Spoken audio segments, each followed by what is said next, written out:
Hey everyone, and welcome to another episode of Shine From the Insides Community Podcast. I'm your host, Jennifer Collington, and today we're going to be talking about shadow work and self-development, which is probably pretty important, I would say. It is probably the crux, I would say, of a lot of therapy that people don't really give it that label for.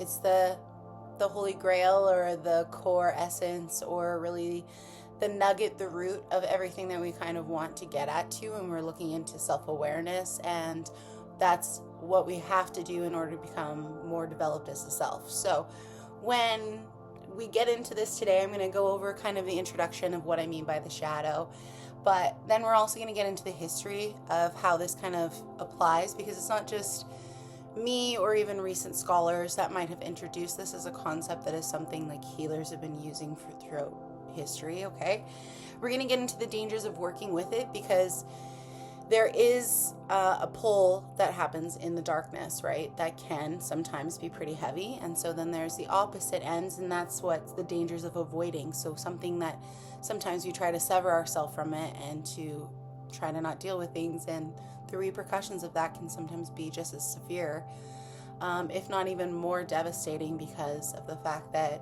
instead of looking at it, you're completely avoiding it, and then you're kind of blindsided by all these things, okay? And so then we're going to move on to what happens when we choose to kind of gaslight ourselves and separate or sever from it, because then there's next steps to the levels of what happens to us when we do try to completely disconnect from it, and almost in a way that makes it so that doesn't exist. Like, you kind of are so far away from it, put yourself at such a distance that you don't really think of yourself as having a shadow, okay?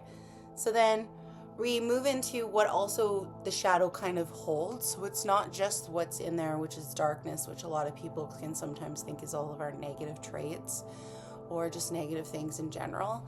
The shadow also has things like our inner gold, our guardians, our support. It also has our unbolstered kind of true authentic self, where all things are vast and limitless kind of possibilities. So the shadow isn't just a negative thing, but we have kind of heard about it and gotten to know about it in that kind of way.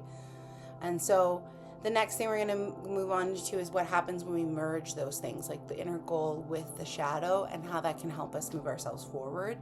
The next thing we'll do is go over the next level of that, which is the benefits that you'll reap with it, which you'll get through a long-term practicing of this. And this isn't something that you have to be really harsh on yourself. Shadow work is something that does naturally kind of happen. It's more about you like facing it when it arises versus pushing it away.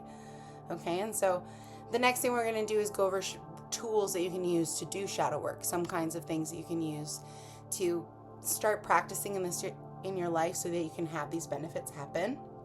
And then since shadow work can be pretty intense sometimes, because it is facing a lot of stuff and also accepting a lot of stuff, there is a lot of aftercare that I would say that comes with it, that is important for us to also honor and give to ourselves if we are participating and actively doing it, because shadow work is energy work, and energy work, unlike mental or physical, is that much more I'd say magnified kind of drain on your system. And I don't want to say drain in a negative way, it just requires that much more, because the energy side of things is using all sides of you, right? The emotional, the mental, the spiritual, and the physical. So at the same time, it can take a lot from you just to do simple shadow work. So that's why aftercare is important for it.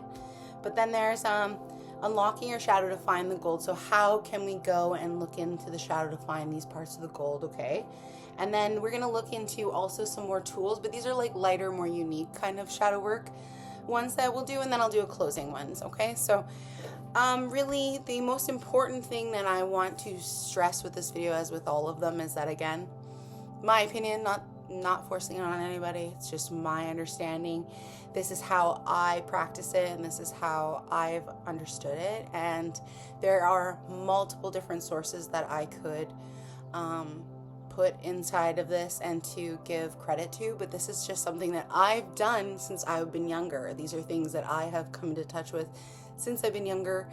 Even though people have written about it, these are things that are naturally something that we might have happen that you might not even be aware of that you're doing. And I don't say that everybody should do this, but I'm just saying that if you're even looking at improving yourself or looking at improving your life, looking at trying to change something in your life, shadow work is really where you're going to find it. Shadow work is how we truly find out who we actually are. So one of my favorite quotes that I have here is, without knowing your shadow, you'll never really know your light, because we actually don't really know our full capacity without the darkness. The darkness and the shadow is actually what illuminates our light. It's what actually brings us to this awareness of self. So without it, we wouldn't really understand either of them, which is why it can be like a little bit devastating for us when we try to separate them, okay? So when I talk about this, it's usually because, especially with people who go through depression or dark nights of the soul pretty rapidly, like myself, when we face our shadow work, a lot of the time the light that we can hold, why we can hold so much light, is proportionate to the amount of darkness that we can navigate. So in order for you to level up in life, a lot of the time you do have to face these kinds of challenges in order for you to level up. And it's not a negative thing, it's mostly how we view it, right? But in order for us to do that, we have to look into the shadow. So if you're not willing to meet your shadow, then you're also not really willing to find out that true vastness of your light either, okay? So light and dark are partners. They're never apart, right? We cannot get rid of them no matter what we do. So that's why it's kind of a false persona when you're even trying to separate yourself from them.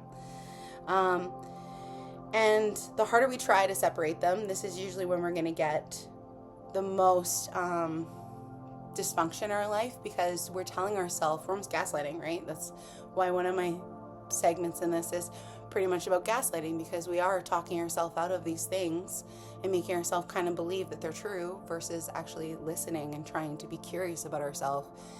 We meet it with a lot of shame and guilt, and immediately people have a hard time facing those things, which understandable. I have done the same, So anyways, I move on to say that darkness is where light is, the consciousness, and life is birthed from. So in everything, when we start out with gardening and planting seeds, the seeds have to be planted in the dark. So a lot of the time, whatever we are born from when we're birthed in this world, it comes from whatever was in the dark.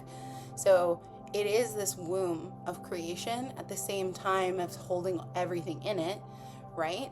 And so it's pretty amazing when you actually get into the shadow, because you realize that along with holding some of those negative kind of things that people could think about, right?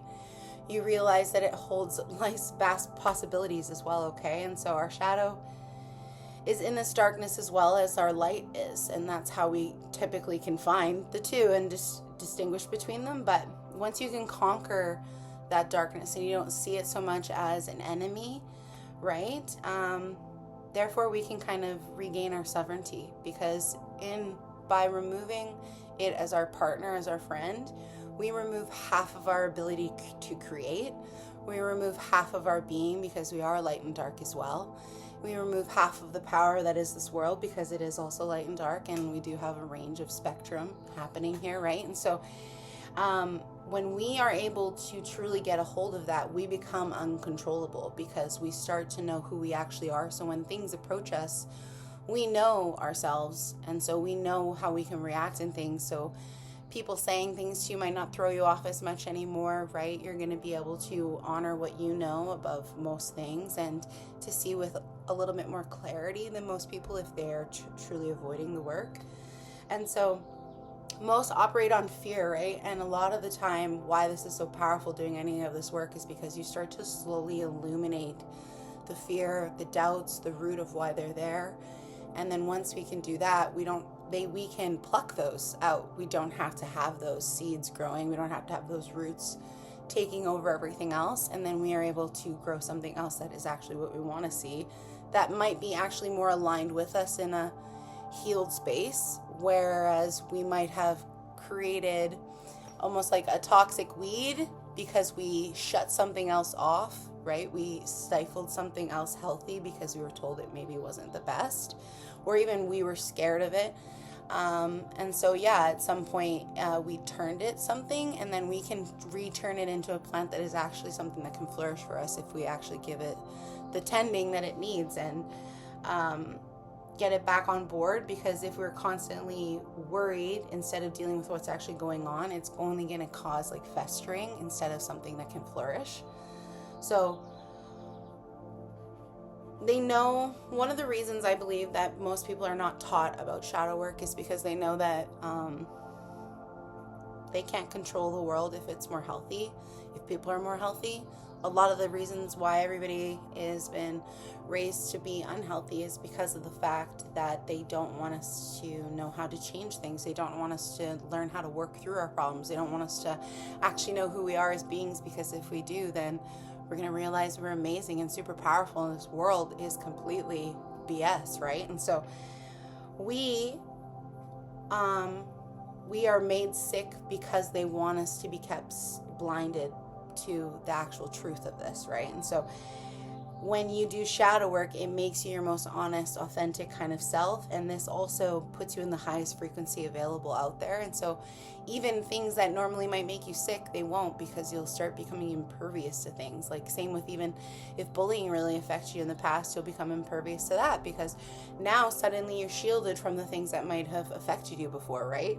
So there's another side to the darkness, one that can keep us there and trapped. And this is where it's like kind of dangerous, is because sometimes if you feed too much in the shadow and you think you relate too much with the dark side, you forget your light.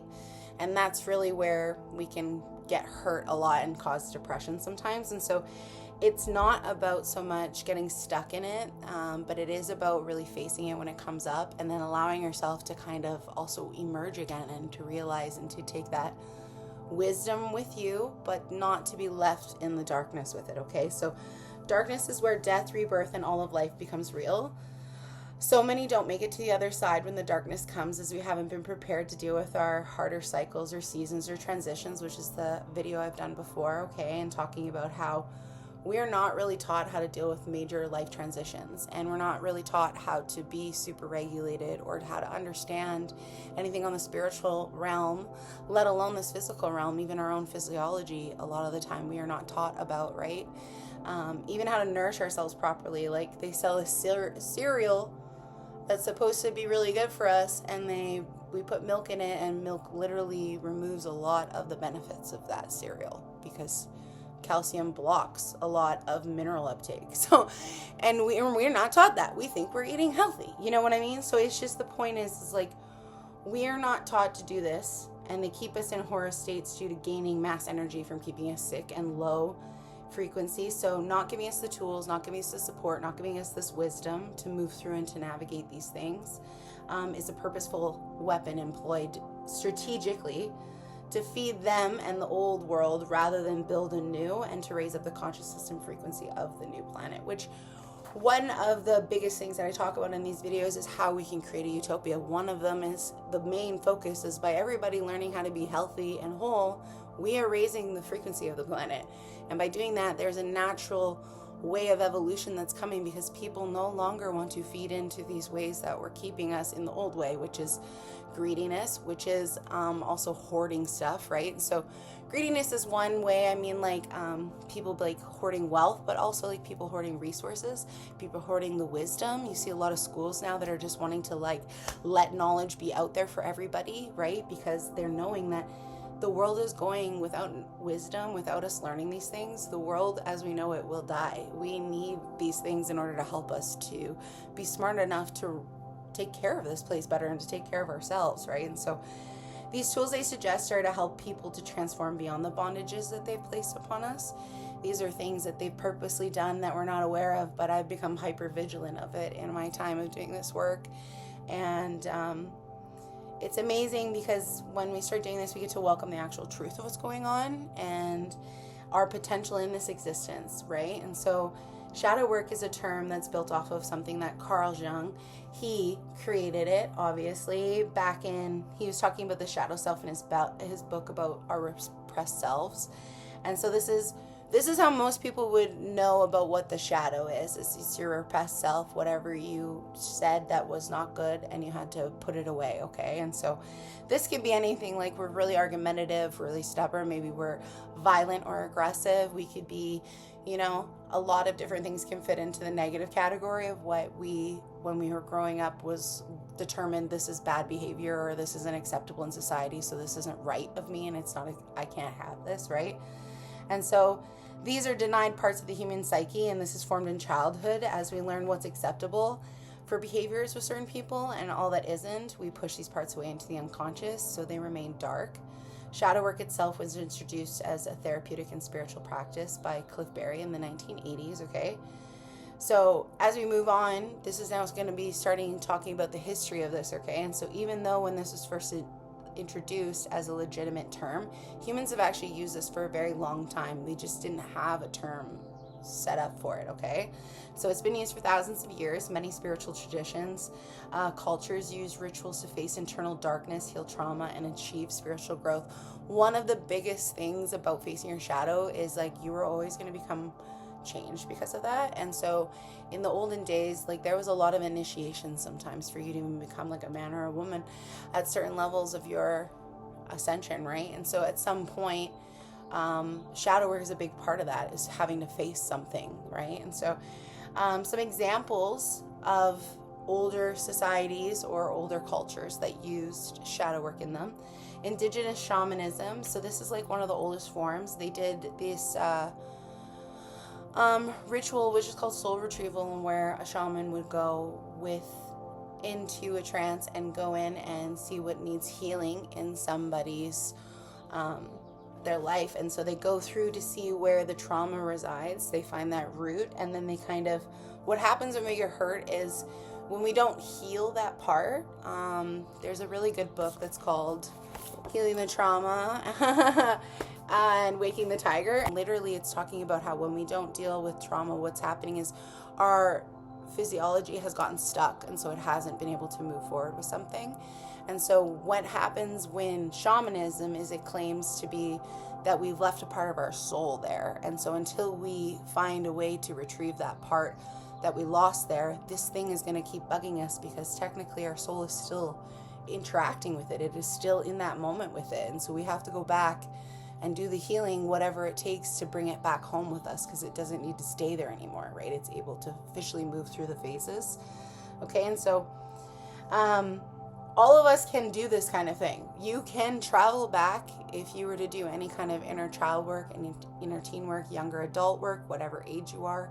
You can go back and think about, if I were to talk to myself, what is a memory that it would bring me back to that really needs healing right now, or really I never really had the time to look into. And like a certain age will come to you, a certain memory will come to you, and even taking the time to be patient and just go back into that moment and to hear it will do so much wonders. And not to judge, but to just be there for yourself.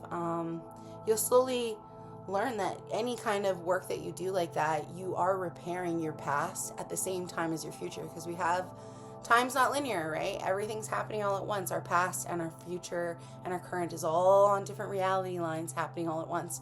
So when we go back to these moments, we're somehow revisiting these alternate realities of that time, and we're able to go back and help ourselves heal through it. So it's really powerful. That's why visualization is another powerful tool, because you're now connecting with the reality of that future self and what they have already. And that's why sometimes we're really drawn to stuff, is because it already is, it existed in another reality for us, and we're meeting up to it. And so another part of this is then Adine Lorne is, there was like a ritual that they did, which is facing the heavy energy. And so they used more like cleansing tools, rituals to interact with the hidden parts of the human nature. Instead of fighting it, their main part of this was to create harmony of opposites, to meet and name and honor the shadow. So this is where you'll get into recognizing that acknowledging is really one of the biggest things. The biggest thing that we can do is shine light on what needs to be seen. And the moment it's acknowledged, it's like, oh, I don't actually, it's not that big a deal now that you've acknowledged it. It's the pushing it away that makes it be like, I need to obviously be much more louder because you're not hearing me, right? So this closely relates with a lot of the daily practices that I use, because this is a lot of the things that I want to do, is I want to meet and honor whatever that is coming up so that I can let it go. In ancient Egypt, they did a lot of magic that was like for the soul's shadow, and so they had their Book of the Dead to navigate the underworld. Masters in the underworld represented human consciousness and had to face them to gain spiritual immortality and absolute self. So then there's the Roman mysteries, which is the self-descent. They practiced catabasis. I don't know why my writing's a little messy. But anyways, the point is they had this deliberate descent into the underworld, okay? And so they went underground. This is something that is really powerful. If you were somewhere that lives where there's caves and stuff like that, that is another way that you can use like a visualization. You can go down into the cave and say you're going into the underworld to meet your shadow, right? But anyways, the point is that they went under there, and they were reenacting kind of like Persephone's and Hades' abduction, where he took her into the underworld. And so they had to face Hades' darkness, lose the fear of death, and learn to gain the light by going through the dark. And so that was one of the reasons that it was an initiation, right, as that they would do. And once they'd overcome that fear, they were allowed to come out of the cave. So then we had like more Eastern spiritualities, and these would say like feeding your demons. So these are almost like your demons. You can classify what's happening in your shadow as a demon as well, right? Different entities could be demons inside of there. But once you start knowing who they are, demons only have power over you when you give them power in that sense, right? The more you push them away, the more power they have. The more you see them for who they are, acknowledge them and accept them, they don't really have the same power. They are able then to become your friend. So when somebody says something happens and people claim like, I don't know, maybe you're stubborn, right?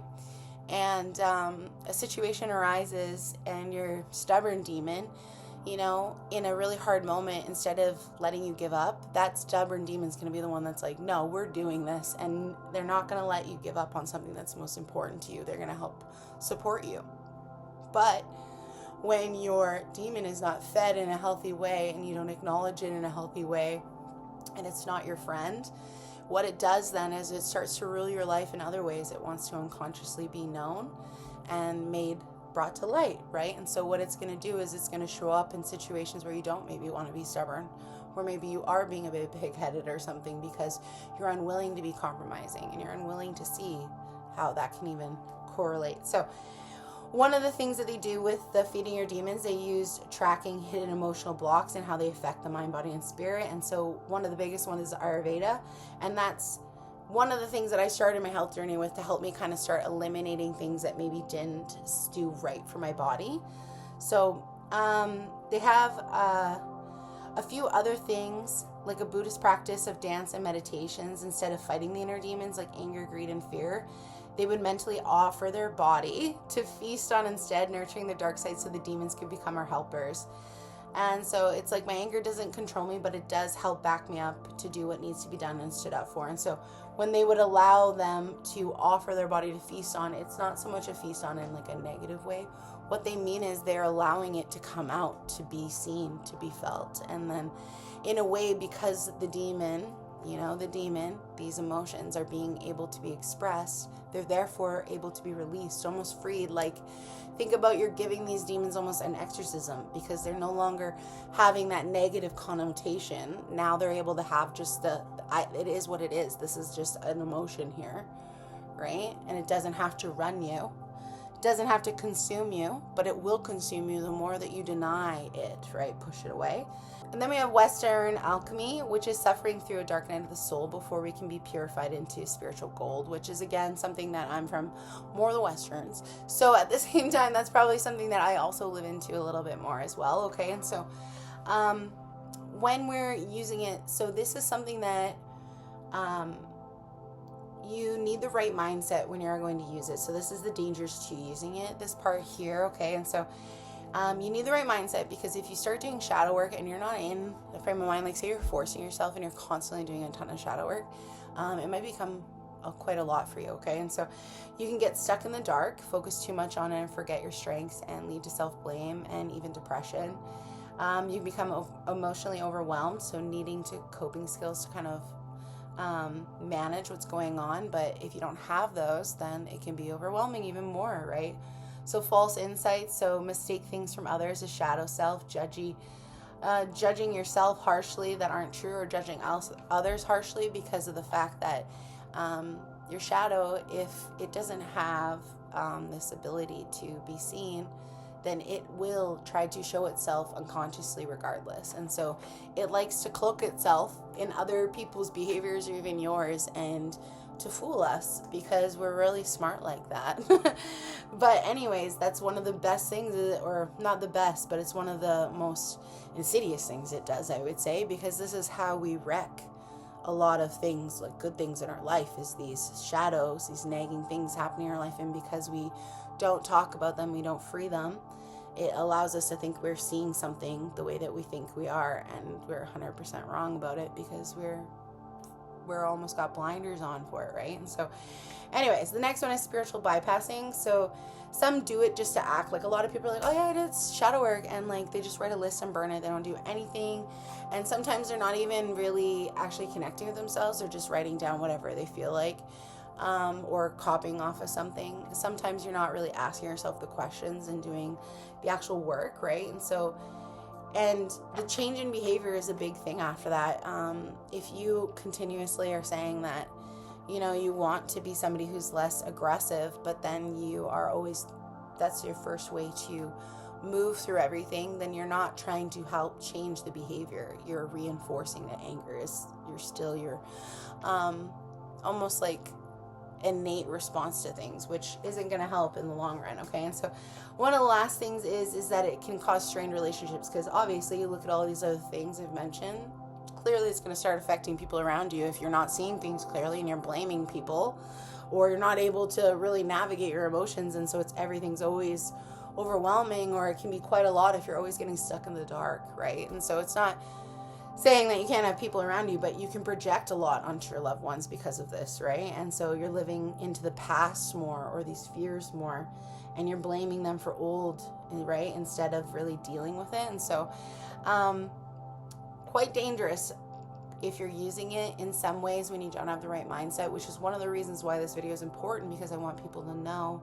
how to properly have this in your life so that you can have some of the tools that help you to navigate it as I don't want to say blissfully, but maybe as easy as possible. So dangerous to avoiding it. So if you were to kind of avoid it and completely like sever yourself from it, this is one of the things people do the most, and it's kind of like what leads to a lot of like drugs and alcohol abuse, or any kind of vices, really. It's, you are trying to avoid the problem, but the problem with avoiding it is it doesn't make it go away, right? And often it compounds the issue. It makes it a lot bigger. So what you're going to see a lot more if you are maybe avoiding it is explosive outbursts. You're going to have a lot of building up of pressure, accumulating triggers. Everything's going to constantly be triggering you because you're not really dealing with what's happening and why it triggers you. You're going to be projecting onto others your dislike traits in others and refuse to see it in yourself. Spiritual stagnation, so you're living in repetitive loops here, fixing surface and not root issues. I see that a lot in some of my sessions, right, as a lot of people change a lot of situations, and they really want to believe that that was going to change it, but it's not the root. That's just one of the surface levels you've decided, and it's showing up in that because there's some dysfunction underneath that causing the chaos at the surface level. So the next thing we have here is toxic positivity, and that's like another big one that's like in the spiritual realm of things and teachers, and most people might even think that that's me, right? But it's definitely not. Forcing smiles and positivity. I'm a big person. I'm a big believer when you feel like crap to let yourself feel like crap. But I believe with like, I think it's Tony Robbins that says it, but maybe a few others. It's like you let yourself feel that for a minute, but then sometimes I give myself a specific time frame on how long I'm allowed to feel it. Sometimes I give myself a whole day if it's something super heavy, you know, or a big realization that's really like shocked me. I don't mind giving myself time and truly letting myself feel into those emotions, because I know part of me feeling it means that I'm going to have it completely dealt with. But another thing is I don't want to get stuck in it, right? That's the biggest thing. I don't want to harp on these emotions for days and days, because what you do then, instead of releasing it, you're actually magnifying it in your system, because then you're still activating it like it's still happening again and again, instead of allowing that emotional release to just let it be taken out of you. So self-sabotage, big one, obviously, because if you're not really knowing what's going on, then it's hard for you to not know when you are causing your own issues. So hidden fears, beliefs taint and ruin our success, destroy good things as our shadow beliefs. We don't deserve them, we're unworthy for them, we're unlovable, or we won't be able to maintain them even if we get them, and so we destroy it, right? Physical illness, our body eventually, when we were doing a lot of this stuff and if you don't learn to deal with what's going on, in this, it will represent somewhere. Like, it shows up on the outside. It will make itself known. Our body is big on talking to us. And so the body will deal with what we don't. It comes in a variety of ways and can change, and as situations change.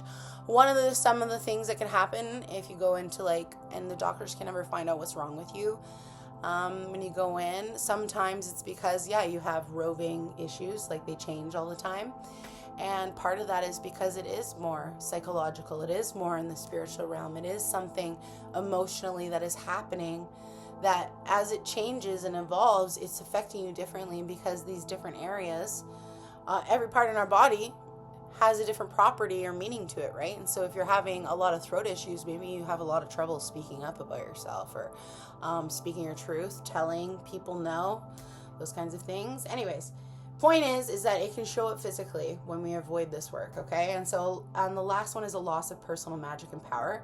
This is one of the reasons that I talk about this, and then it's a big thing with all of my clients and in my line of work and with myself, because one of the biggest things when we avoid this, we immediately give away our creating power. You cannot create if you don't see everything. If you don't see yourself fully, right, you're not able to make a change. And so we remove a lot of this power that we have when we don't see it. And so avoiding the shadow is also avoiding our greatest gifts. It's locking away our full power. And so it's amazing because so many people would not think that way, right? And that's why some people don't, it's really easy to stay on the surface level of life and think you're doing great, but then still have a lot of crap coming up. And it's like, yeah, so you're not dealing with stuff. And there's nothing wrong with that.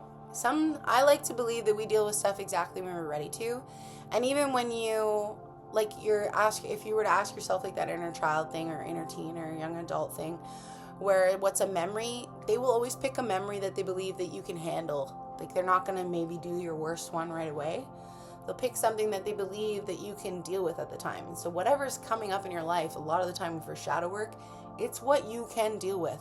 It's something you are able to deal with. It's about knowing how to, okay? And so shadow work, if you were to look at it, comparing it to other forms of tools, it may help with the surface, but shadow work is what I know as is the root work, okay? This is the very core essence of us. So the root chakra is our first chakra. It's at our base. It's rooted us here on earth. So shadow work gets dirty, which is why it's hard, which is why it's a bit messy, which is why it can be chaotic. Have you ever gardened? Every time I have to clean up my balcony because dirt is everywhere. And seeds, even when you plant them, they're perfect. They could grow up however they feel like sometimes. So nothing is really perfect. But one of the reasons why it gets so messy is because we are digging so deep. We are going through these things trying to find out this root, right? And it's also why it's powerful, as even just breaking up the roots to aerate them gives them space for new life. So if maybe you just feel really compacted in some ways, by being able to break that open, you can see these ways that you need these little holes of air that give you life. And these holes of air are maybe hobbies, joys, passions. These are what are going to bring you new life, and they can grow from this root. But sometimes if you don't even know that root needs that nurturing, that care, then it'll fester, right, instead of being able to grow. And so, let alone if we can fully then also, sometimes you don't even know a root's growing until you start looking, and then it's not even worth letting it grow. It's one of those ones we got to pluck or fully extract, because it is just an absolute toxic one that should have never been for us, right? But something happened that made us believe that it should grow and that it was healthy for us. And usually a lot of the stuff, no shame in shadow work. That's one of the biggest things you don't want to have for yourself, because a lot of the stuff we did to protect ourselves and to fit into a world that really wanted us to feel damaged and shameful for just being human, right? And so shadow work in essence is at the core of every bit of therapy. Counseling, mentoring, guides, coaches, healers, in every conversation, chunk of writing or art that's letting us be open, fully open, right? Each is built with exposing something hidden or not yet formed to be in the light. It is a form of this root work, the tending to it, that can aid one in growing, expanding, and hopefully with thriving. Many avoid it, but no matter what we do, it will always walk alongside of us, right? You can't get rid of your shadow.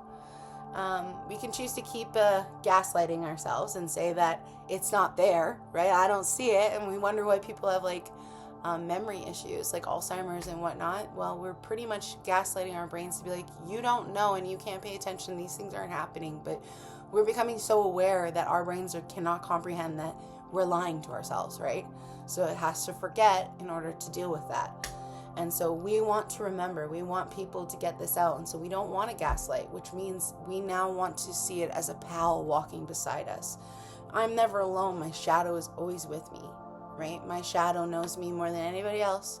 It's where I was created from, right? And so if you become pals with it, it then becomes something that you can work with rather than being scared of, or worse, denying that you have it, right? And so if you're choosing to gaslight yourself, so this is that next segment, okay? So break check vibe is kind of what's going to happen is you're constantly going to be shutting down, or you're constantly going to find life is stopping you from moving forward. And that's usually because there's just an obstruction in your road that it's like you literally need to find out how to deal with that, and then you can go carry on, right? The next is you're going to have like emotional numbness. It's not that you can only be numb to bad stuff. You can be numb to good stuff. When I was very unhealthy, before I've done a lot of this work, when I was drinking, that was when I was the most numb. When I was growing up, I cried all the time. I was a very sensitive girl, still am. But there was a certain point where people called me a crybaby and I turned off my emotions. And then I became super cold. Didn't really care how I affected people, right? And in doing that, I shut myself off to a lot of the love and support that was around me, you know, and in doing that, I did myself a disservice because I couldn't feel it. I couldn't let it in. And it was part of that emotional numbness because I didn't want to feel the bad stuff. But when you numb the bad stuff, your body doesn't know how to numb just the bad. It numbs it all. So the next one is a loss of intuition. So our intuition uses a lot of gut feelings, and telling yourself that you don't know what's going on and that you're crazy and everything, it breaks down your own inner compass, and so we don't know what's real from not.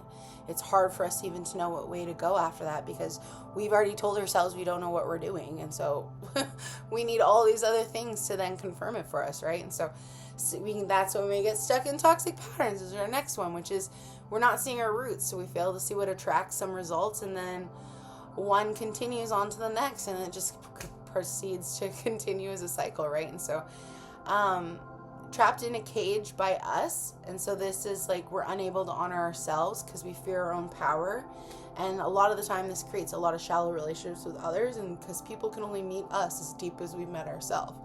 So sometimes if you're somebody that's really deep and you meet people who are more on the shallow end, it's not because that's you're shallow. It's a lot of the time you're an awakening for that person to deepen up. You are trying to help them with their shadow work.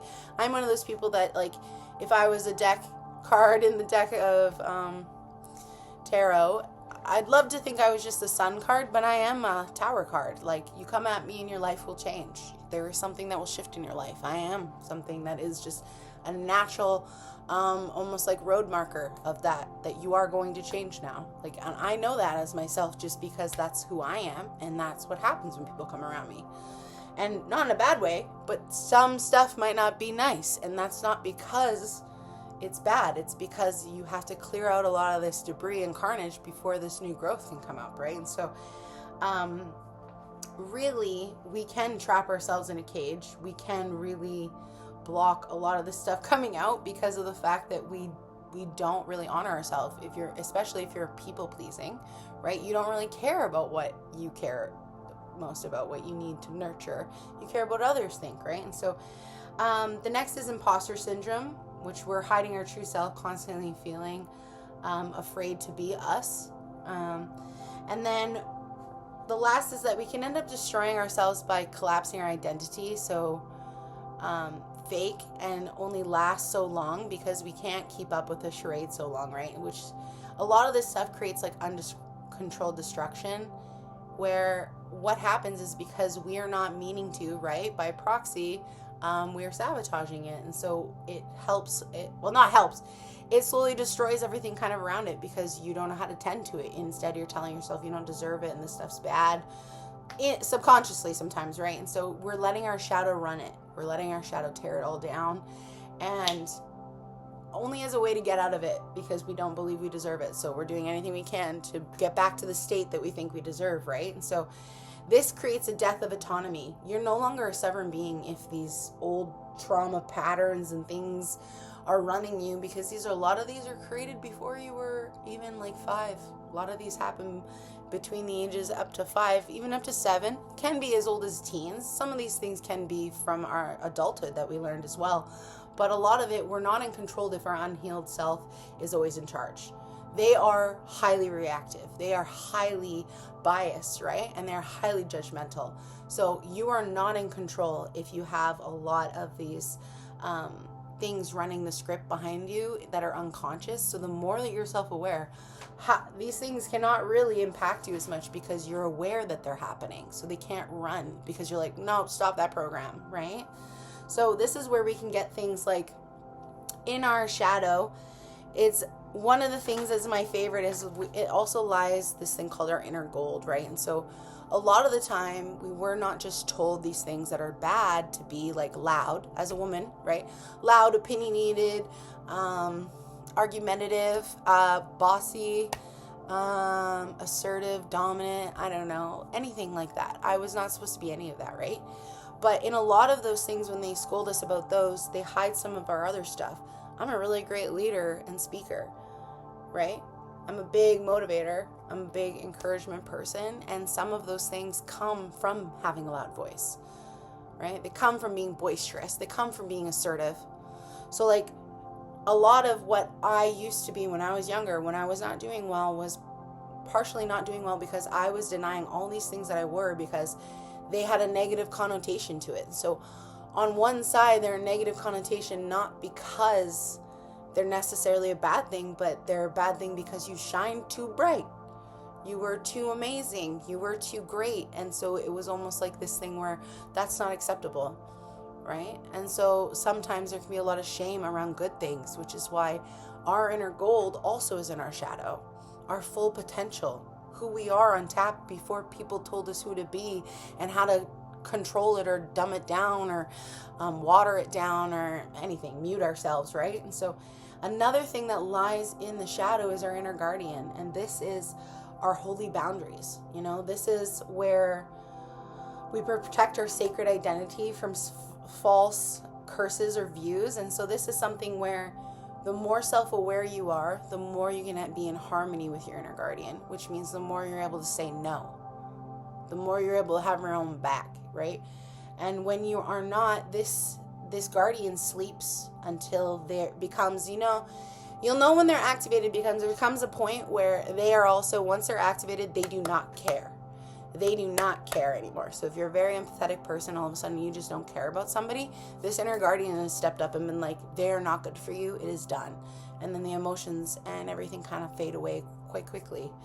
But the thing is that when you are in harmonious living with them, they are always active with you. And so you're always tapped in a bit more because on the shadow side now, you have a guardian that's literally guiding you the whole way, right? So it's an active, sentient being helping you on top of yourself in the light, right? And so people can throw a lot of psychic sludge at us, which I like to call as tar, and so our auric field and everything gets kind of clogged up by that. And so if you're not aware, right, and you don't know about some of these things, it can get even worse. And so sometimes we don't know what's actually our own stuff versus other people's stuff because people throw tar at us, and this stuff can get thrown at us from being in childhood. So which is why this self-awareness is so important to do shadow work, because you find out what actually is yours versus what other people put on you, what other people try to sling on you to get you stuck, right? And so when someone experiences a lot of severe trauma, unfairness, or the unconscious mind activates this fierce kind of protector,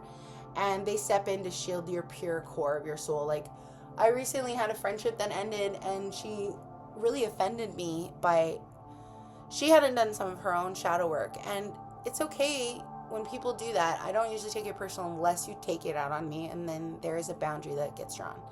Because at some point, that's your shit to deal with.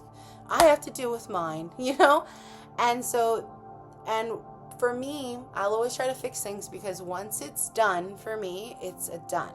I will never come back again. because this guardian in me is active all the time, and they are ready to protect me at any time. And I am always safe because of that, and I trust in them.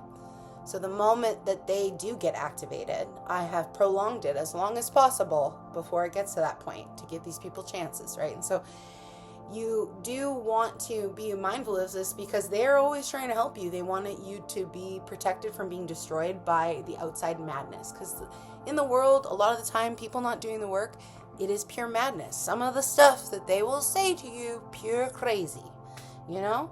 So they act as an absolute authority. And so if you were to want to know if one of these are being activated, your body can show like a physical reaction. So this is called an emergency brake. So physical reactions, knot in the stomach, tight in your throat, flash, hot of rage kind of thing. There's a visceral protest. So this is physical symptoms like a migraine, or forcing you to look at the ugly kind of truth kind of thing, and it hurts your head. There's adrenaline surges as well, fight or flight come up. These are all things that it's hard to know this is happening, because you might notice this for a lot of other things, right? And so that's why the self-awareness is a big deal, because it helps you to know when this is actually pertaining to this person, to your inner guardian. But in your mind, a sign that you're going to see this happening in your mind is going to be an unshakable judge. Like immediate righteous fury, outrage, clean, sharp, and focused. They just know the truth, and there's just nothing you can do about it now. It's like a vault door. That's what I mean by cold and detached. Like it immediately just slams shut, and you're not going to get the same person anymore. And they have a BS detector. So immediately when somebody triggers this inner guardian, you're going to have your hairs, your heckles are going to be up, your boundaries are going to be up. So you're going to notice. You're going to start noticing a lot, clocking a lot of little things you might not have before. And that's because you are immediately on defense mode. That inner guardian is like, no, and I'll show you. Here's all the evidence if you need to see it, okay? And so energy signs, there's a psychic reject button, so refusal to take the lies. Like you immediately just shut it down. Shadow mirrors, energy is a mirror, and so manipulation doesn't work. And so a lot of the time they'll be trying to say something to you, and you'll just bat it away. Like it's totally irrelevant, right? And so it just doesn't work on you. Whereas before in the past, maybe it might have. You might have been gaslit or manipulated for a while before you started being like, absolutely not, this is not right, right? And then there's the threshold watcher, which is we see a lesson has been learned. So at this point, we now are like actively involved in, yeah, I can understand exactly what's going on here. I've now learned my lesson, and I'm done with it. I don't want any part of this anymore. And so these are also classified as like an emergency warrior for us, okay? So pretty much what happens is only if our shadow and our gold are split that we are going to have a sleeping warrior. And so this warrior is the same inner guardian, okay? When we have a sleeping warrior, this means we push our shadow away, and we're ignoring the healthy anger for boundaries, or the healthy signs that our boundary needs to be called into place. And so we hide our inner gold, and we doubt our magic and worth. And so the inner guardian is forced into a corner at this point. This warrior cannot be a warrior for you because you've told it to stand down. You've told it it's wrong. It doesn't know what it's talking about, right? And so it sleeps due to overriding our boundaries, right? We tell to please others. We're telling it, no, yours don't matter. You think you know what's going on, but you don't.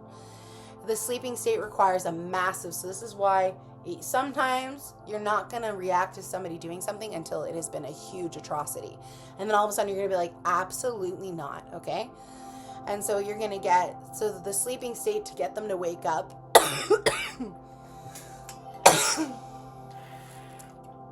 requires a massive boundary violation, all right? And then they use brief exposure or explosive moments to steer us out of danger. So they use whatever is happening at that moment to immediately rip us out of there. So like, no, I'm not going to be your friend anymore, and boop, gone, right? Or like, oh, this relationship's done, or this job's done, whatever it is, you know? So when the gold and the shadow merge, this is where we want to be, okay? So when we get into that place where you know what your inner gold is, you know what your shadow is, then you get the active sential, and this is sentient, and this is literally when you have that warrior, but they're no longer ever sleeping. They always get to be active with you, which means you now have a heightened sense of awareness about a lot of stuff, okay? And so you stop fearing the shadow and claiming your gold. And then you respect your own anger, embrace natural magic, love and your body and what everything you do is. The more we listen and unite and have harmony, the more the sleep isn't required, right? And so the inner guardian being awake regularly means there's this integrated more deeply into our daily awareness and become a quiet, steady, and highly accurate stream of intuition. So because they are in the shadow and in the vastness, they are tapped into these other planes of existence that are not just in the light. The light is physical reality, like Earth, right? A very physical plane. Shadow realms are not. They are more in the unconscious, liminal kind of spaces, right? Where things can be a little bit different, but that means you're tapped into everything all at once, because that's where all the vastness of all of the creation of all the realities exists, is in the darkness, right? And so the more you have this being, the more tapped in you're going to be to your intuition, because you're telling it that you believe it, that you're listening to it, that it has merit to what it's telling you, okay? And so you're going to have you're going to be pretty accurate about stuff, but you're no longer going to need massive occurrences to come up. Like when you have this active, it's going to be pretty apparent when something's going wrong, and you're going to shut it down usually a lot quicker. And you realize that you're on the same team. So like a lot of the time beforehand, you're fighting your shadow, right? Or you're fighting this guardian, right? And now you get to realize that they are always there for you. You are always protected because they are your warrior, right? And so you don't have to worry as much. And so how we know it's active, one of the ways that you can know it's active already for you, and you've already kind of maybe done some of this work, is you get instant reads. Some people could just have this as a natural, they're really like easy sensing for energy, but you get quick red or green lights for all kinds of things, and it aligns with you easily. Calm knows it's easy to say, no, that doesn't work for me. It's not a big deal for you to do that. It's like, just like saying, yeah. But body compass, your body is also an instrument for signals, so you're really paying attention to how everything kind of makes you feel, and to really understand if it's for you or not. And so to reach this state, it's a core for shadow work's purpose, to take full and total ownership of our life and reality. So no more being stuck, and we can look to see the value and dictate what things are for us. True core target of the shadow work is individuation. So this is where we want to know who we are as a person. Like a lot of the stuff out there is geared for everybody. Like even this video is for everybody, but it's going to apply to you differently, and that's your individualization from others.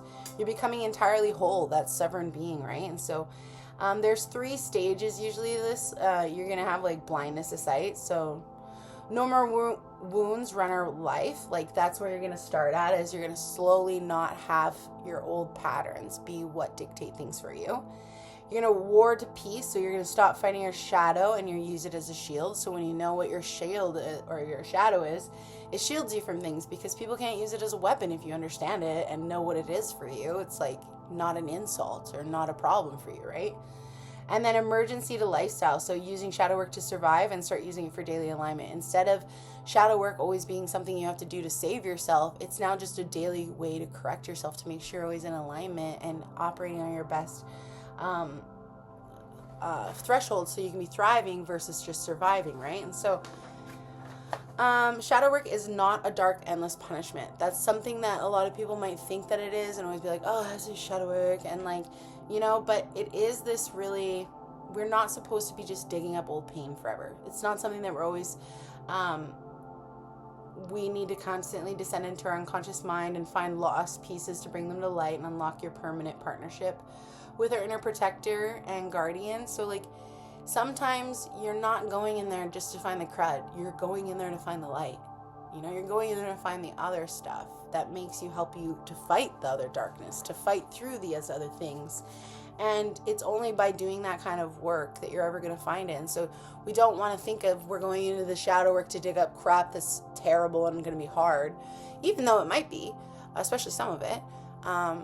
The whole point is because through finding that, you're going to find the gold.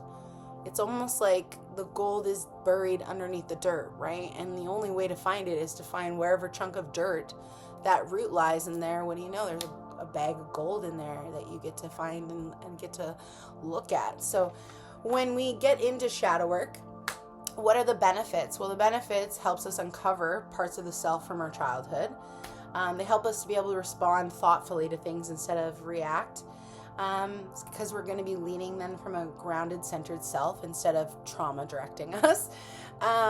Release the hold that our shadow has on us to gain a balanced, integrated sense of self. So instead of these unconscious patterns running you, you're going to understand that they intermingle with you in your conscious realm, and you're going to be understanding how to work together, right? And that is how we transcend a lot of the issues of this current reality, because part of the issue is we gaslight and cut half that off, and that's the part of manifesting. That's a part of being able to change stuff, right? And so the more that we can do this, that's going to help foster like healthier relationships, develop deeper empathy and intimacy for yourself and others.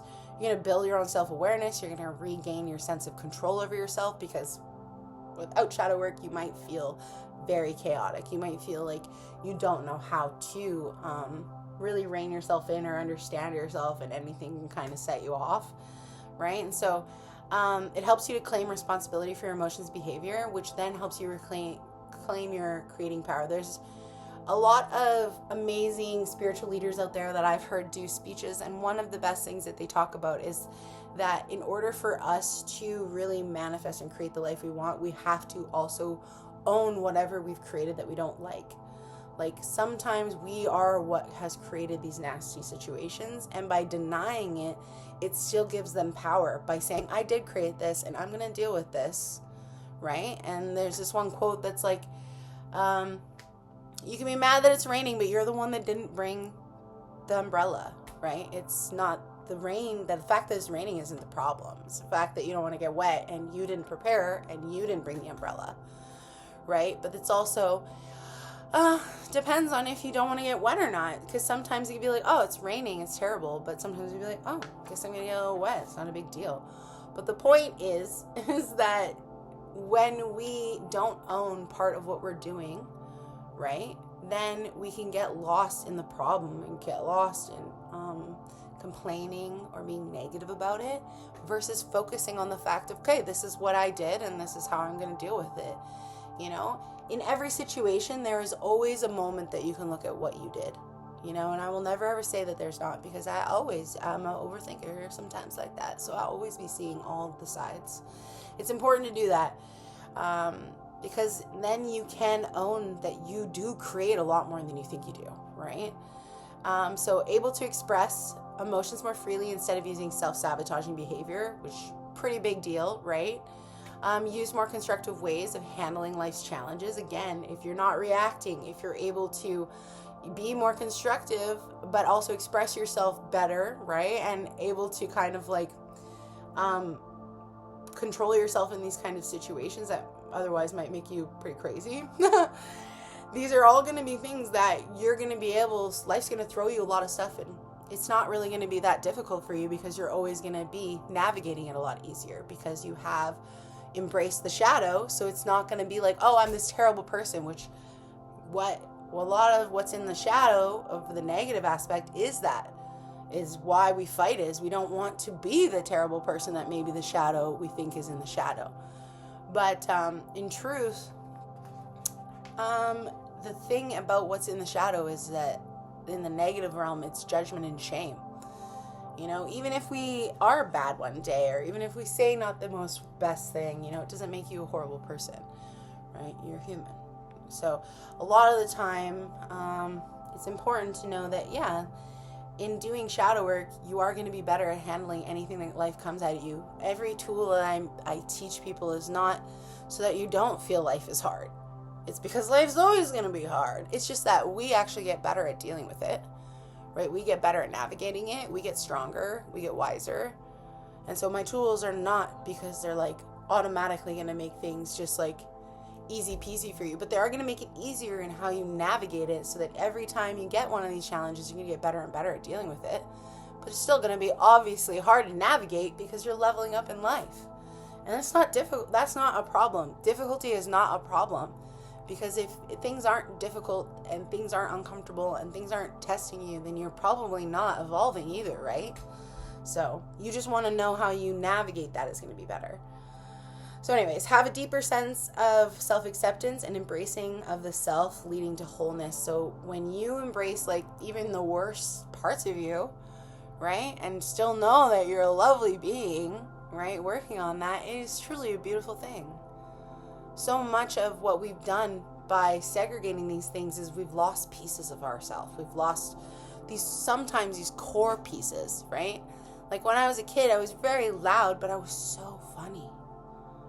I was so creative, I was so happy and so jolly. So sometimes it took me a really long time to get that back because there was such a negative connotation to being this loud person, right? And at some point, there was never anything wrong with that. It was just the way that people worded it to me that made me feel like there was, and then I took that and owned that as being the problematic part of me. And now as a woman, I am fucking loud and I am proud and I'm still real funny, and I love that I've given myself the comfortability enough in my shadow that it allows the full potential of who I am to come out versus still feeling shameful and keeping her caged, right? Because that's what you're doing, is you're still caging yourself if you don't let it out, okay? So seeing all of our good and weaknesses are valid and worthy of love. This is like one of the best things about shadow work because it does truly help you love yourself. Like so much of the stuff that's in our shadow, if you start doing the work, you'll realize like none of it is really you. In a sense, a lot of these things came from somewhere else and we did create our life around it. We created this story around it and a lot of it, some of it has convinced us that we're terrible people or that we don't really deserve the best that's out there.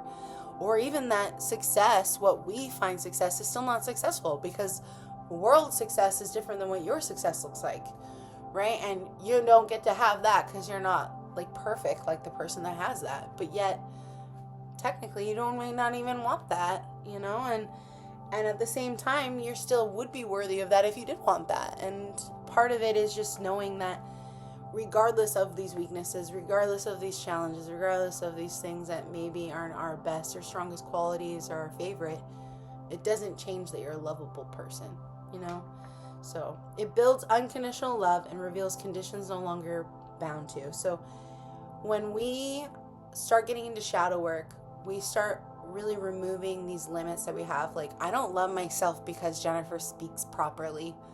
Jennifer keeps a clean home.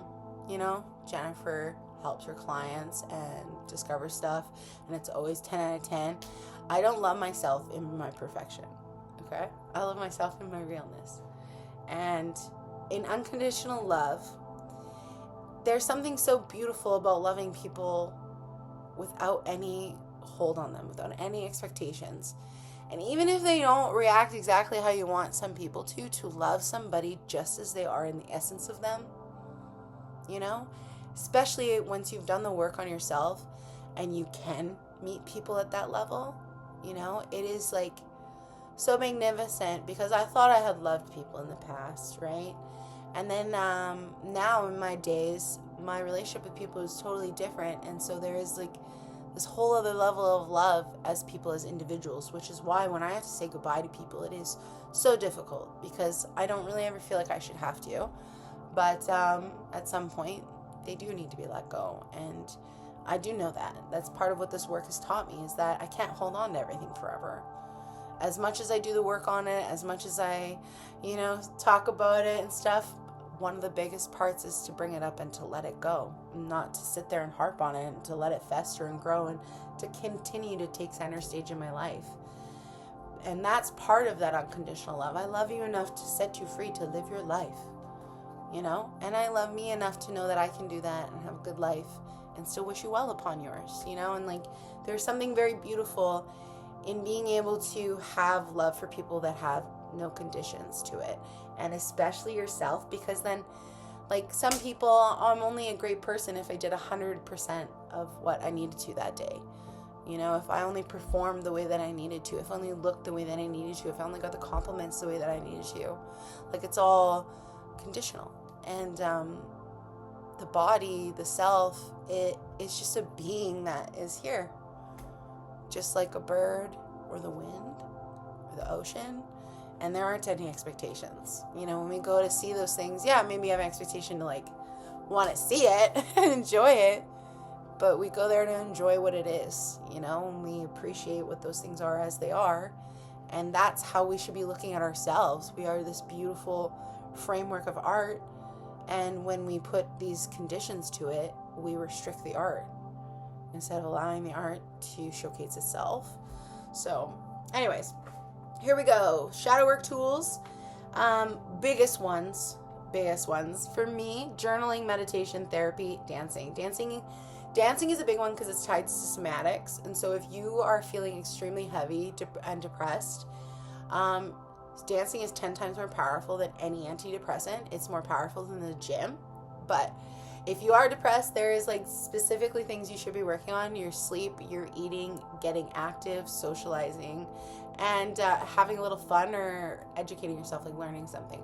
The whole thing is about trying to stimulate yourself in all the different regions of your life, to get you moving, because part of what depression does is it slows you down, right? And so dancing, why it's so powerful as that, especially in shadow work, is because what you're doing with dancing is you're incorporating energy, music, which is huge for healing, as I've talked about in prior videos. And you have a helicopter coming in.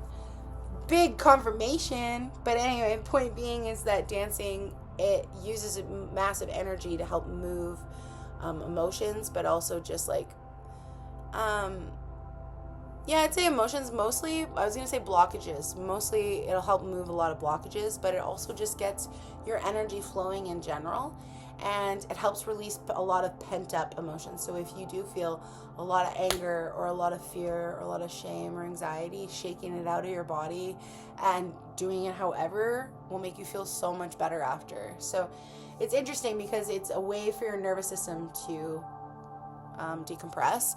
One of the biggest things about dancing for shadow work is to let your body guide you, and it's not about how you look. It's about how you feel.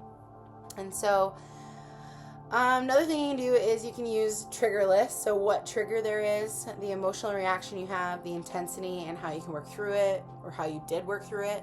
So this is about usually tracking. Like if you're somebody that likes to track and to want to find out what kind of your triggers are, that's the way to do it, because it helps you to look at the root source, right? It helps you to see what's kind of going on, and then what it brings up and how you can self-soothe that. And so that's a good one, especially if you do want to start and you're very in a beginning place that you don't even know what triggers. If you're at a different place where you are aware of some of your triggers, you don't really maybe need to do that, but maybe you don't know how you naturally are trying to help yourself. You know, and for me, when I'm dealing with a lot, one of my ways of dealing with it, one of my self-soothes is to go into nature, or to take baths, right? Or to write, or to dance, right? And so these are ways that I self-soothe, but these are ways that when you look into shadow work, they're natural ways that you actually would help yourself through it, okay? So there's also a mirror exercise. So I like doing a lot of mirror work because I have Sagittarius in my chart, I'm sure, but there's mirrors all over this place if you can't see. But you gaze into your eyes. This is like one of my favorites, especially if you have really low self-esteem, low self-confidence, or just genuinely hard on yourself, you know? So you gaze into your eyes and see where your demons hide. So you look at those parts that are hidden away. You may notice flaws or have cruel words come up, and then you should speak some loving affirmations to yourself, though, okay? Okay, so surface level compliments or affirmations usually come first. So you're supposed to think of things you want to tell yourself. So a lot of easy stuff is going to come up first. And then you're going to want to look again. And so if you're insulting yourself or being cruel to yourself, while you're trying to do this exercise, one of the next things you should try to do then is to try to visualize your younger self looking back at you. Okay? I also sometimes, this won't work for people that don't like babies, but you probably shouldn't be watching this if you don't like babies, because it's weird. And by that, I don't mean like don't like babies. I just mean, because like another thing is you're supposed to visualize yourself as a baby, right? Because we wouldn't speak to a baby like that. We wouldn't be cruel to a baby. So if you would be cruel to a baby, that's kind of where I'm at with, probably shouldn't be watching this video because there's probably more help that you need than Shadowworks gonna give you. But Definitely not saying that if you don't want to have kids or anything. It's not what I'm relating that to. But the point is that literally you want to think about yourself in a more vulnerable position rather than this person that just gets to be hard on themselves because they expect this level of perfection rather than an acceptance of the innocence of a beautiful being that we children usually are, right? And so you want to look again to see your inner child vulnerable and wounded, right? See them, they heard what you said, right? And then you want to speak to them and comfort them, letting you know it's safe to come out and be seen now as they are, right? And then say more affirmations to them then that feel better for to help soothe them. So like, you're safe to be yourself. I'm safe to be me. And I'm so grateful that I'm safe to be me and that I've learned how to protect you and me so that I can allow you to shine, right? Saying it to your inner child, of course. And so it's so amazing because it is something that it does really help. And one of the ways that you can also do more work with that, if you want, is to take what happens in these things, like in a mirror work, and then you can journal about it and reflect. Like, what thoughts came up? What emotions came up? What were these things that you immediately thought versus what were the things that your child self kind of brought up to you? What was your response? Were there any breakthroughs? How do you feel now after you've done all of this, right? And so those are ways that you can use what comes up through that tool to help deepen your understanding of it and cement it even more, okay? So ways to nurture after. So buy yourself something sweet, like flowers is one of my favorite, but you can really do anything. But it's just about showing yourself like, hey, you did something really hard and I'm really proud of you. So you do something sweet for yourself kind of thing. Give yourself grace to look at your setbacks. So a big thing, if you're uncovering stuff that's especially heavy, is to be like, hey, it's okay. We make issues. Like, we make mistakes. We have issues. We face challenges. I'm not going to be perfect. And that's okay. I give myself grace to be a learner in this experience. It's my first life in that way, right? So, one of the best things is you want to also give yourself grace for harder emotions without criticizing yourself for them, right? And so you really want to just be gentle on yourself because these things come up not for you to shame yourself about, but for you to understand yourself, right? And it's incredibly brave for yourself to bring them up. So you don't want to scold them or make them feel worse because they felt like sharing, right? Because that's why we get in these positions, is we've tucked them away because we've made them feel unwelcome to be talked about. All right, and so you can sleep, you can take a chill day, you can take a long relaxing bath, physical exercise, try a new recipe, journal, clean your space, spend time in nature, stretch, affirmations, gratitude lists, set boundaries, because if you're doing shadow work and you discover some stuff and maybe you don't like it, that's a perfect time for you to be like, this is how I'm going to implement this so that I don't have to deal with this in the future, right? You can cuddle a pillow or your pet. And cuddling that is, again, another way, kind of like the dancing, is that helps reset your nervous system to be like, I'm safe. Because if I'm sitting here cuddling something, clearly I'm safe. I'm not needing to fight or flight, which is where we can be put into when we're doing shadow work and dealing with some of the heavier stuff, right? And so other stuff, read a book, avoid toxic people, because if you're already in a sensitive spot, you definitely don't want to go talk to people that might feed your brain more negative crap that you just tried to unload, right? Meal prep, drink water, do what brings you joy or fun or smiles, anything that just lightens your mood because you just were in the dark, right? You want to do something that brings you back to the light. And so dancing, painting, playing, those are all things I like to do. You can cry. Big one for me. Love a cry fest. Not gonna lie, I feel way better after them too. Bath and crying, journal and crying. You can add it into any of these activities, really. But I will always say it's okay to cry, but you can just drink tea and just sit there peacefully. You can create art. You can detox from the socials, because socials is also another thing that triggers our nervous system. So again, it's another one. And if we're really hard on our self-comparison, so it's sometimes good to take steps away from that, especially when you're doing inner stuff, because you want to hear your inner voice. And if you're hearing too many other outer voices, you might not get the same messages from yourself, right? So yeah, learn something, call a friend. Those are all different things that can help you to nurture yourself after you do shadow work. Pros and cons of it, really, the biggest con is going to be you gotta face negative impacts. You gotta face whatever arises. The good thing about that is, though, we validate our feelings by doing that, and then that helps move us forward and learn. We grow, right? And we evolve through that. And so, yeah, it's hard because we're closing something, we're ending something, but it also is amazing because both of these sides, right? Both sides of that. Even though you're facing something, you're also facing something. You're dealing with it, right? And so you're actually helping yourself to get that closure, to make the redefinements, and to draw new conclusions, and then to move forward in your life. And so it aids in healing while also empowering us to take control of our narrative, leading to a more balanced emotional state and clear understanding of past events shaping our journey. It's important to know that shadow work aids us in all of that, right? And like that, while it may be difficult, it is something that it is difficult because no evolution or metamorphosis is not difficult.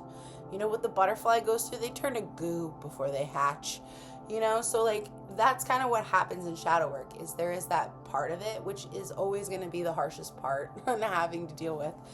But we truly do change everything after that, because you do not see the world, you do not see your past, your experiences, anything the same way once you have started working on these patterns, because then you start seeing how many of them were maybe not accurate vision goggles at the time, right? And then you can start seeing the different kind of perceptions or perspectives.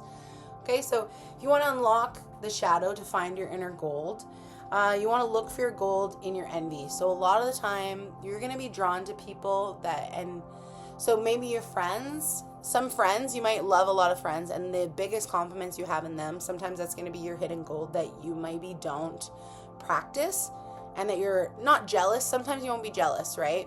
But you will notice it, and you'll be so drawn to them because you'll think it's so amazing. You'll wish that you could do that. And it's because it's in your inner gold. It's something that's been tucked away in the shadow that you haven't got to let out and acknowledge and bring to the light. And so you're attracted to somebody that's already doing that. Okay, and another way is when we are envious, right? When we are seeing somebody and we're jealous of the way that they're being because we don't get to be that way, or we haven't got to be that way and we'd love to be. So gold hides behind jealousy. So if we see a person and write down traits that trigger you with envy, that is a lot of the gold that wants to be seen in you, that wants to be revealed to you, to show you that you own that as well, that it's there for the taking for you, if only you would look and claim it as yours, right? Rather than just claiming it and seeing it in others. And so, you cannot have envy unless that gold seed lives inside of you. So you will never be envious of something that you already are not already, right? It's more of the fact that you don't see it that makes you drawn to it more, okay? So reimagine bad traits as hidden superpowers. So we're taught to hide our strongest traits to fit in and be good. As we push away these, they rot, okay? And so pulling them back into the light, they turn back into gold. All right, and so I have a list here of what that looks like. So anger, when we push it away, it becomes bitterness. All right, so when we face it, the golden side of that is then we have fierce boundaries. I may get angry, but I will uphold my boundaries so fucking quick. It is not even a big deal for me now, right? And my bitterness is a big sign that I have usually overgiven some way. I have this bitterness because I have done something that I don't feel good about. And therefore, I need to reassess or restate my boundaries or implement them differently because I've clearly abandoned them or overruled them, right? And that's why I feel mad, because I care about myself. So I'm going to be mad if I feel taken advantage of. Stubbornness is the shadow side of that would be being difficult, right? And so on the other side, the golden side, that's unshakable focus, right? That's true to one's path. Nobody can take you off your path. But we can make it a bad thing because we can just be difficult, especially if we don't know why we're being difficult and we don't know how to apply it to help ourselves. But when you have that warrior, right, that sense of being, and you're active and you're using your inner gold and your shadow together and they're all in harmony with you, Well, guess what? That's what you're going to be doing. This golden side is going to be natural for you. Instead of you being difficult, you're only going to be focused on what matters for you, that is actually true for you, right? Sensitivity is the problem here. And then moving to shadow, feeling fragile. But on the golden side of that, deep intuition, powerful creativity. Being too much. The shadow side of that is shame. Golden side is going to be magnetic leadership or star quality, right? A lot of us have been told we're too much. And so a lot of us have shame in our shadow because we feel that we're too much because we're too great. And so we have to not be like that because it's a negative thing, right? But that a lot of the reasons we're too much is because we do speak loud. We are supposed to be those leaders. We are supposed to be those people that are star quality because you stop and look at the star. You stop and pay attention to it, right? And so we are too much because we're supposed to get that notice. We're supposed to have that respect right away, right? And there's nothing to be ashamed about for that. A hoarder, you could have a fear of lack. And so on the other side of that, you could turn into resourcefulness. So instead of like holding on to stuff, you would be more resourceful with what you have. Shy could mean isolation for the shadow side, but on the gold side, it means you're a deep seer. You protect yourself. You keep away from self so you can have a lot more clarity so that you can actually be tapped into your gift, right? If you're a control freak or bossy, it could be meaning that you have on the shadow side anxiety or micromanaging. But that could also mean on the golden side that you're a master manifestor or vision leader, right? If you're a daydreamer or spacey, in the shadow side procrastination and spacing out. But that can mean you're a quantum creator or cosmic channel because you are somebody that can literally, you visualize, you're seeing things. And if you use that for a gift, you'd be able to manifest with that, right? People pleasing could mean on the shadow side that you have a loss of identity and resentment. This could mean that you're a super empath and a master diplomat. And that's because of the fact that you do sense things for people. So if you actually own that ability, it wouldn't run you, which means that you wouldn't have loss of what's important for me, and you wouldn't also have resentment for giving everything to everybody because you would know, right, what's for them and versus you, and you'd be able to navigate between them because as the diplomat. But a rebel could mean that in your shadow side that you're self-destructive, but that also means that in the golden side you're a system breaker. You're a brave innovator. Like you're changing stuff, right? But if we don't know that, then we might do a lot of patterns. Like a lot of rebels do a lot of stuff that is maybe not the best for them, right? And that's because they're not applying it to the next level. All right, and so when we move on to the next stage, it's just interesting to look at those things, right? Because a lot of the time we see these things in the shadow and we don't understand the gold side of them. But everything has another side, right? Like light and dark is always at hand. So if you have a negative voice in your head that's like very one-dimensional, like this is the only way, then that's a very good sign that it's not the full spectrum, and that's maybe ego or fear driving your thoughts, because in truth, everything has these different dualities to them, right? And so it's only about us seeing how they can apply, that we can utilize that and understand it and apply, actually understand it in our life versus just thinking we know what's going on. Because you can think that you're just being difficult, but you have no idea what your power lies on the other side of that, So anyway. So another thing to unlock your shadow, to find your inner gold, is give hidden brilliance a safe space to play out without criticalness. So this is something that you're just going to do. Like this would be like you sit down for 15 minutes and just do something for fun. This is not anything that you're doing to have any kind of criticism on yourself or judge yourself. It's literally just to do it. All right. And this is to help you break out of perfectionism. And that really helps because our inner gold, why a lot of it is over there, or why negative traits are over there, is because somebody told us we weren't perfect with that the way that it was, and so therefore we had to get rid of it, right? And so the next is welcome gold through affirmative dialogue. And so no fighting the messenger. You sit with the feeling, right? Tell it you see it, thank it for its help, and ask what golden part it is keeping safe. So a lot of the time, some things might come up on your shadow for a reason, because it wants you to dig, like I said, to find that bag of gold. And the more that you honor whatever comes up first. Like, yeah, I am difficult, but why is that? Why am I so difficult? Well, because I care what I believe in, and so I'm willing to fight for it. And then people can't really change my mind off of that, because I become focused on what I know is true for me, and so like that, it keeps it safe. By me being difficult, it means that people can't really they can't touch it, because people don't want to deal with that in the first place. They're like, oh, that's too much work, I'll just let her think whatever, carry on her merry way, so like if you have anxiety, that means you have a desire to create, right? If you have a lot of sadness, then you have a deep capacity to love. So a lot of these things we aren't taught about, because they don't want us to know how to use them, right? And so shadow work can be a deep, dark, prolonged, heavy emotional work, but it can also have ways and times that are light, creative, and still deeply transformative. The more we open up to intuitive and imaginative approaches, the more we can access a shadow in ways that are enlightening and supportive. So this is where we're going to get into the next kind of level of tools, and these ones are a bit more fun. We're almost about done here, but the whole point is that shadow work doesn't have to always be so serious. However, it is a lot of the time serious. Like, there's a lot, especially in the beginning when you start. Don't be surprised if it is, right? But also know that that's important for you to take time to ensure that you're always trying different forms and trying to break it up. So if you do a really heavy session one time, maybe it's time to go play with your inner child or your inner gold and see what they have inside of there. And it's not so much what dirty secret do I need to uncover, but so much like, what fun thing have I never let you do that you would love to come through and do with me right now, So anyway, so like with therapy, there's always a way that a shadow work can cause us to dwell or get stuck. And so it's not always best to be digging deeper. It's not always about that.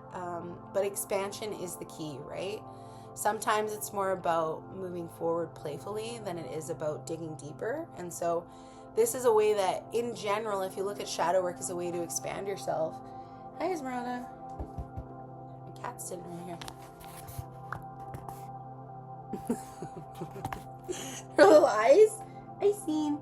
Good girl. But it's important to know that, play is always what's going to help invite another side of you, because a lot of this stuff was like placed there cruelly, like you don't deserve to be out here, and so when you're playful, you allow a lot of different sides of you to come out, especially your inner child. They really love when we are able to not be so serious with them and to really listen to them. And so just giving them the space and to know that you're wanting to meet them, to like dive deeper, but to have fun, it really allows them to like feel happy about it. And so anyways, one of the tools here, so a lighter tool to use that are unique for shadow work, there's one called Rainbow Bright's Tube of Healing. This is a meditation, decompression, and charge up. I'm pretty sure that you can find like a YouTube of this online. And there's a specific way to go about this, but I don't use that one. But however, it is definitely one that can help change your mind pretty much. You're pretty much visualizing all of the rainbow and allowing the colors to really charge you up with it. And sometimes your inner child can come up and through it, and they can say stuff through you through that, and just like it's interesting some of the stuff that can be illuminated through there. But another tool is charged up water using affirmations, because the body on a cellular level, once you speak affirmations into water or stir it or anything like that, it changes its molecular structure, and now it's officially like an elixir that you're drinking in those things, right? And so that's another way that you can do that as shadow work. You can know what kind of things maybe that you want to build up in yourself and like drink in for compliments and things, like especially if you did like say mirror work that day, right? And so a lighter thing to do after that might be, here, I'm going to drink in this elixir of like self-love, and it's going to have all these affirmations attached to it, and so speak those into the water as you drink it, okay? And then there's like an ugly drawing release, which I love. So you focus on healing on emotion. So you just want any kind of heavy emotion that you're feeling, you just want to truly feel it. Scribble, rip, Layer colors onto a page without trying to draw or picture, using dark colors. And once energy is out, so once you feel like you fully expressed that emotion, then you use bright, vibrant colors to recode the page. You can at that point do whatever you decide, but you can destroy it or you can keep it. Then there's costume or alter play, and this is like for ego. So ego play, so you pick a trait you usually hide. Being demanding, dramatic, or loud, spend 10 minutes practicing, put something on that embodies it, and like put on some kind of clothing or attire and stuff, and let that version speak free to let them just be. So sometimes this is a way for you to with visualizing, this would be another way to interact with that kind of thing that you want to manifest. But in this one, it's neat because sometimes if you really wanted to be bossy and you wanted to know what bossy felt like, if you're being mean to yourself and feeling like, hey, I am bossy, then maybe, have a role play with yourself and act like a bossy person, and you'll see the difference between what that looked like versus how you act, right?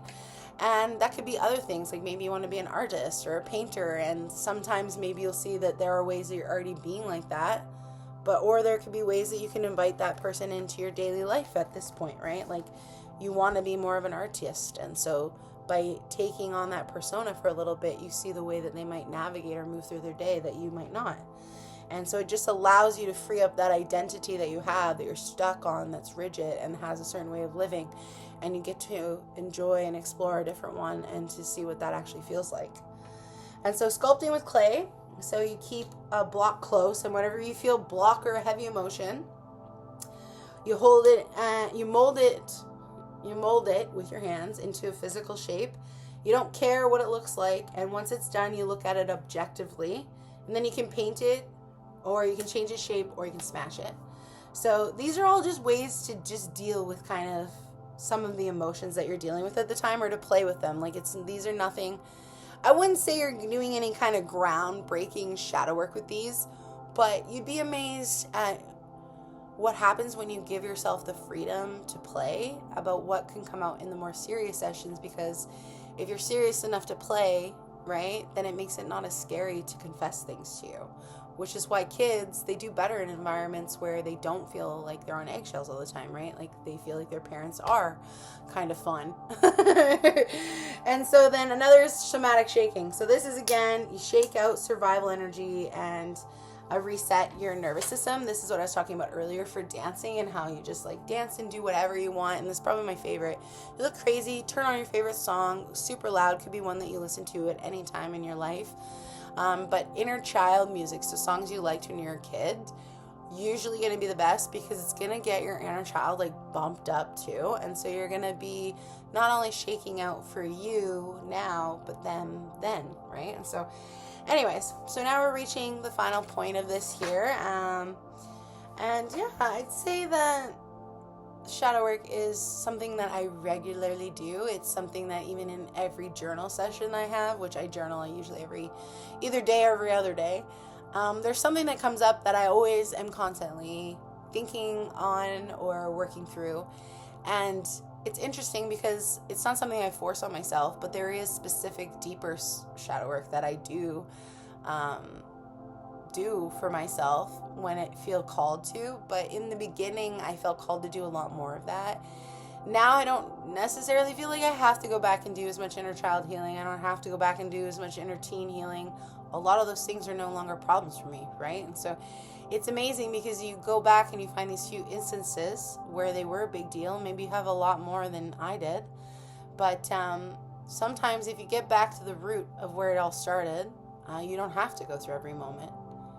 Just changing that one will change everything else, which is why changing a root or helping the root is so beneficial, because it changes the entire plant, right? And our plants can grow off of a bunch of stuff, right? Different branches especially. So although shadow work has a no end zone, right? It's a process that the more we embrace, the more new things will arise, and the more we can and will work through more easily, as it's a skill that we only improve on with the more we practice, okay? Some areas can resurface, oftentimes testing to see how we will respond, how after all, and showing how far we've come. And this is a big part about why people talk about how healing isn't linear because of the fact that it's more of a spiral. And sometimes, yeah, you're ascending up, but a lot of the time, the deeper you're going down is how you can ascend up, right? And so we are sometimes going to see things again that we've already dealt with, but it's because you're standing at a different perspective, different level than you were before. And only by seeing how you navigate and change through this, you're really going to see how much you've actually changed and expanded, right? So sometimes, although it's the same, it's not at all. Each time we reach a deeper level of healing, even if the surface appears similar, it's not. We're not the same. The situation is not exactly the same. The energy behind what's happening is not exactly the same. And so the more we're able to fully deal with it then, because we now are approaching it with all this other mass of wisdom almost, right? And abilities that we gained since the last time we faced it, which gives us a greater chance of completing its cycle or healing it fully so that it doesn't have to come back up. But if it does, it's going to be even more minuscule for you, right? So shadow work is unique for us all. And the what, the how, and the solution, everybody has their own way that they should be trying this. I definitely think there's a few tools that are naturally going to be the best for you. Writing is going to be one of the best ones that I will always recommend because it's taking something out of you and making it tangible, and that is a really big, powerful thing. It's not just now, how I'm feeling, it doesn't matter. It's now a real thing. It's now real. It's documented here. Right? And that does something, and especially because it pulls it out of you, it's releasing it from you. It's being seen because it's on the paper, but writing it out, that's one of the reasons why they are trying to get rid of us being able to handwrite, and they want us more on the computers and stuff like that, is because it is so powerful using handwritten language and writing out these things that you want to either acknowledge or set free or to just even celebrate, right? And so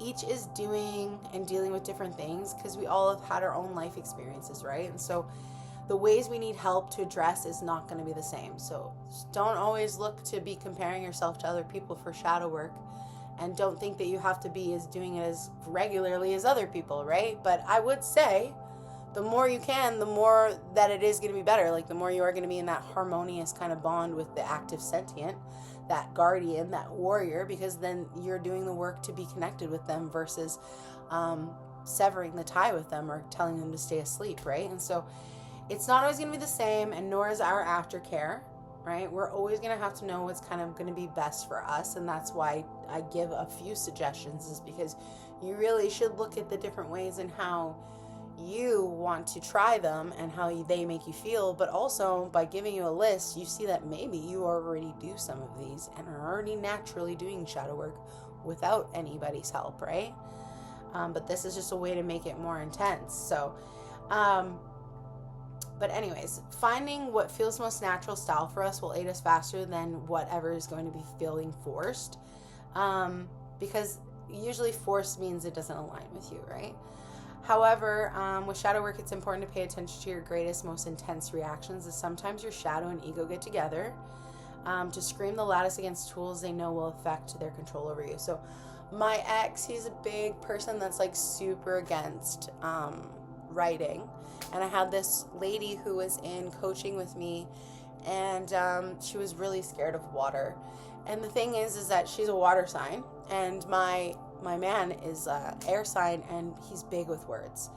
So for me, people who avoid these things and have a really big reaction, it's amazing, because even me, I really like to talk, but doing the public speaking, doing this was really scary for me. But I love to write, but it was something about making it public, and that was really hard for me. And so these things are our greatest tools when we allow ourselves, like, because it's our power, right? Like me speaking out loud, and it's my power to use my voice. That's why I have a booming one. I've always had it, right? And I speak with quite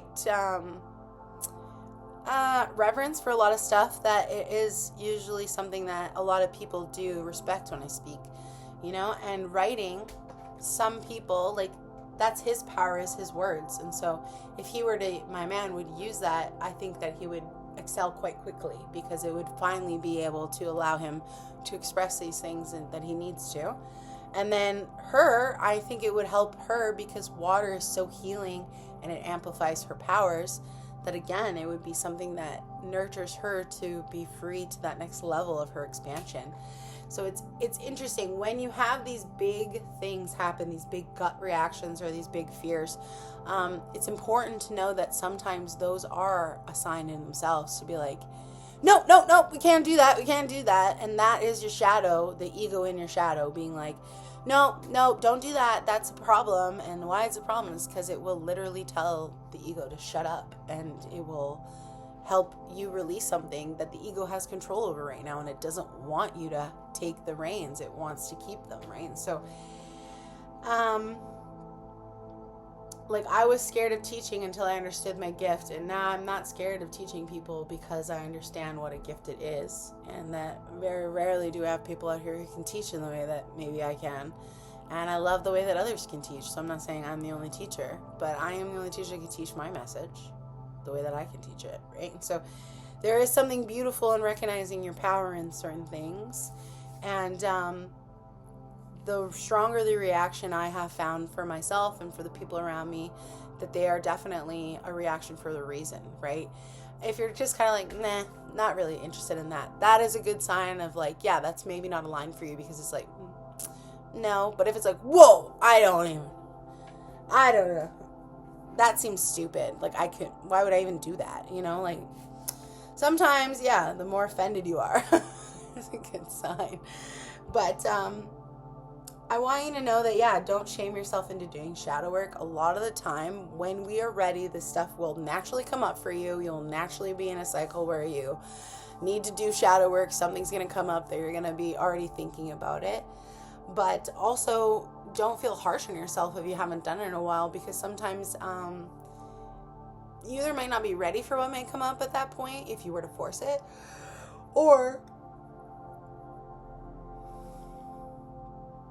what would come up would be different if you gave it time to come up naturally. So if you force something out, the way that it comes out might not be as aligned for the message and the healing, like the root. You might get more of a surface level one rather than the root of it, which is because sometimes some shadow work takes you living through it a bit more to fully understand the pattern before you can see it in the shadow work.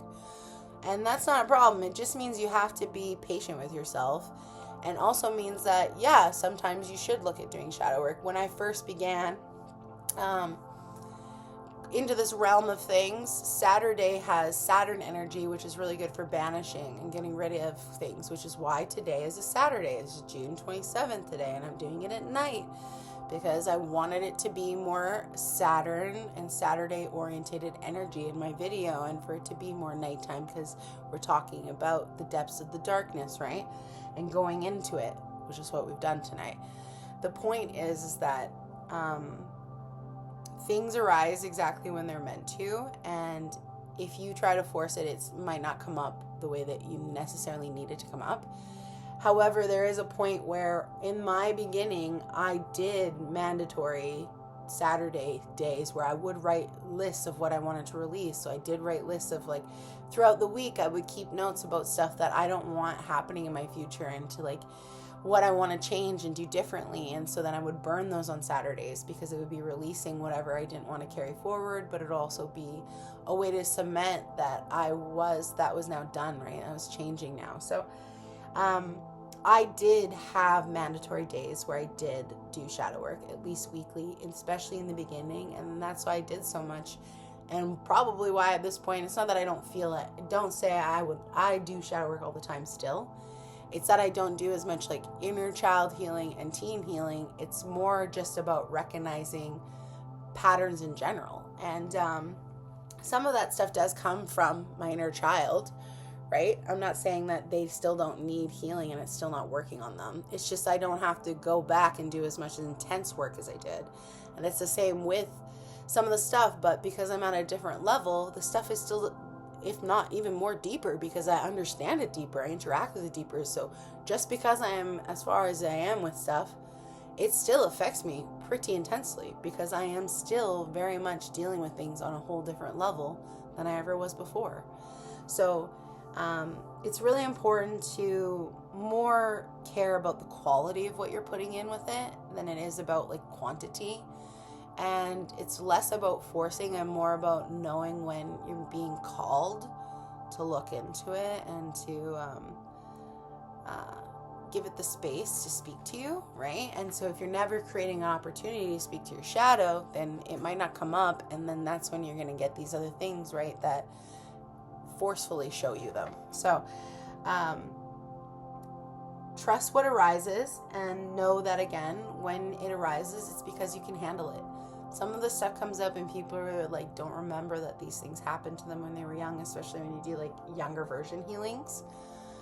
Some repressed memories might come to light. You know, some situations that you thought you were over with might come to light, and then there might be a whole other level of which it hurts your heart. So these things are going to come up because you're ready to finally feel them, but it doesn't mean it's going to be easier that you do. So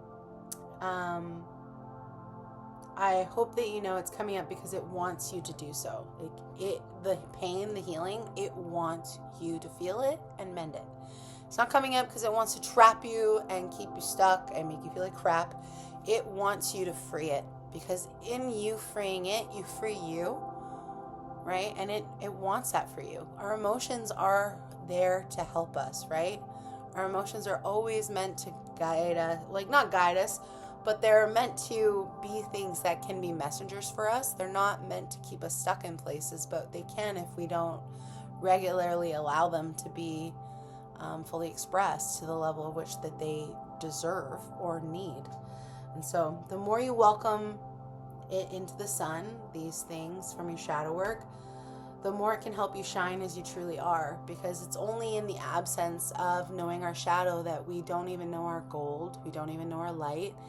And honestly, the light is the best place that we could be, but I've only learned how brilliant my light is because of the darkness that I've encountered. And I wouldn't change any of the shadow work I've done for all of the goodness in my life, because I know that I've only achieved them through the shadow work and doing the actual hard work. So hopefully some of this video helped, because this is probably one of the things that is, like I say, the meat and potatoes. Like, this is really what it's all about. This is what all therapy is about. This is what everything to do with self-development is about, is the shadow work.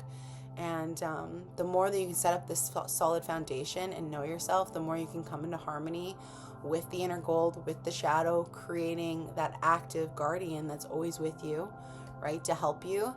And therefore, you're always able to help yourself and to be navigating this life differently, which means that you're going to be in a place where you can create your reality rather than be just a survivor or victim of the reality that's around you, right? And so much love to you all. I hope that you all do your own shadow work, but also just really take it easy on yourself, because part of just what shadow work is just for you to look at your own roots and get acquainted with them and know that they're beautiful just as much as your flowers are, right? And if not more, because without them, you would not even get your flowers, okay? So until next time, have a good night. Bye.